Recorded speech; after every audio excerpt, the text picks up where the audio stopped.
New overnight, a Russian drone has hit the damaged Chernobyl nuclear power plant, this according to the Ukrainian president, Volodymyr Zelensky.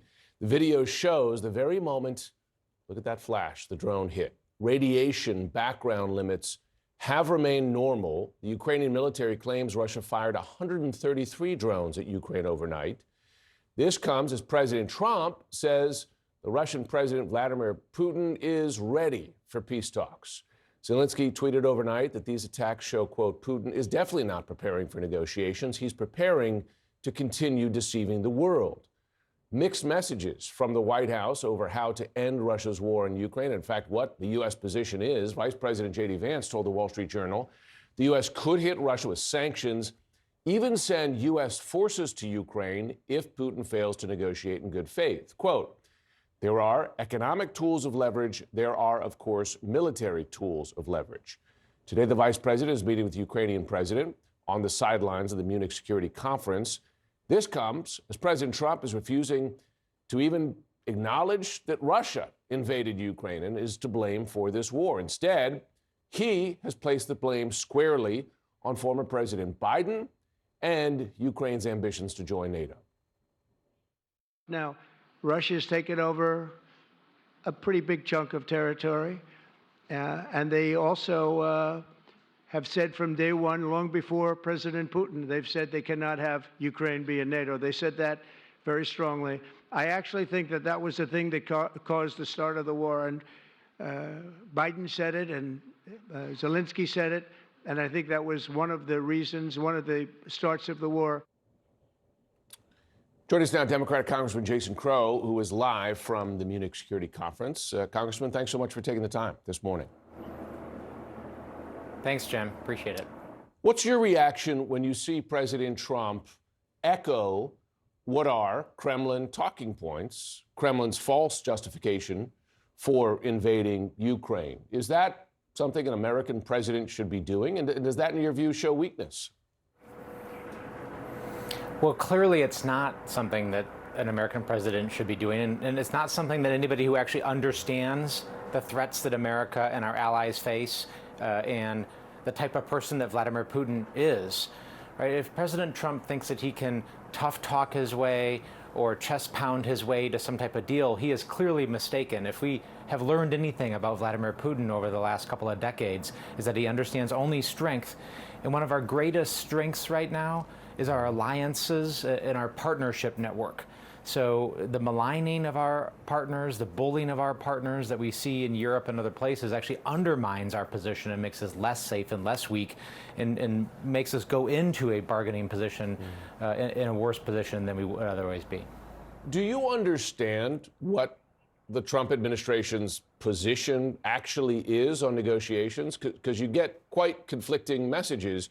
You see there J.D. Vance saying that perhaps military pressure could be involved. Pete Hegseth said there would be no U.S. forces here. And of course, you have quite a difference between what Trump says about the causes of the war and what others in the administration do. But what is the U.S. position heading into these negotiations? Is it clear at all? No, it's not clear, and that's part of the problem. And when you have partners and allies, I'm here at the Munich Security Conference with a bipartisan delegation of members of Congress, and we're meeting with other parliamentarians, with other military leaders, and they don't know. And we actually don't have the ability to tell them because we're getting mixed messages. I mean, Pete Hegseth, the Secretary of Defense, will say one thing that will run contrary to what Donald Trump wants him to say. Then he'll put out a tweet saying something else. Then J.D. Vance will say something else. It does not portray a unified front, and what's worse is our allies who work with us, who serve with us, who fight with us when necessary, they also don't know. So this shows, again, a signal of weakness, of inconsistency, and it's exactly the type of thing that Vladimir Putin always takes advantage of. So we have to get our act together. Donald Trump has to work with us to portray a unified front, to establish a policy, and that has to start with showing that we support Ukraine because that's in our economic and national security interest. Ukraine, of course, for a time was a unifying bipartisan issue. It's not from President Trump's perspective. He has quite different public positions than many of your Republican colleagues in Congress have. Given you're traveling there in a bipartisan delegation, do your Republican colleagues quietly express to you concern that Trump's going to abandon Ukraine? They do. They express concern about the inconsistencies. They express concern about the mixed messages coming out of this administration. There are certainly some folks within the administration that believe that we have to stand by Ukraine, although they are the minority voice. There's no doubt about that. But what we really need is public expressions of that. You know, people telling me privately behind closed doors what they believe and what's in the best interest of our national security isn't going to get the job done anymore, right? They need to stand up and they need to add their voice to the chorus of voices of national security professionals, combat veterans, and others who I'm traveling with and who I serve with in Congress who say, you know, enough is enough. We need to double down on our alliances, our partnerships. We need to make sure that our economic ties and our trading partners are strong, and we need to make sure that Ukraine is in a position to win, because if they're in a position to win, then they're in a position to negotiate a settlement to this. I do believe that this will ultimately end at a negotiating table, but only when Ukraine is in a position to do that and forces Vladimir Putin to do so. But before we go, can Ukraine, in your view, say no to President Trump if President Trump tries to force their hand into a deal that they do not believe is in their interests?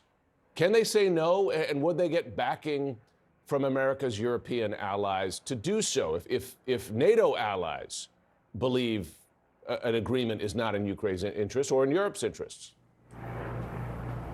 Well, Ukraine is, I've always said Ukraine is a sovereign and independent nation. That's the one thing that democracies do when they're dealing with other democracies is we don't tell them what they can and can't do with their own borders in their own country. That's what we're fighting against with Vladimir Putin, with Iran, with our adversaries, people who are trying to force others to draw their boundaries and to do something with their sovereign independent states. We, as a partner and ally, have preferences. We will guide them a certain direction. Ukraine has to make a decision on its own about what's going to work for them and their people, and then we will support that decision if it's in our best interest.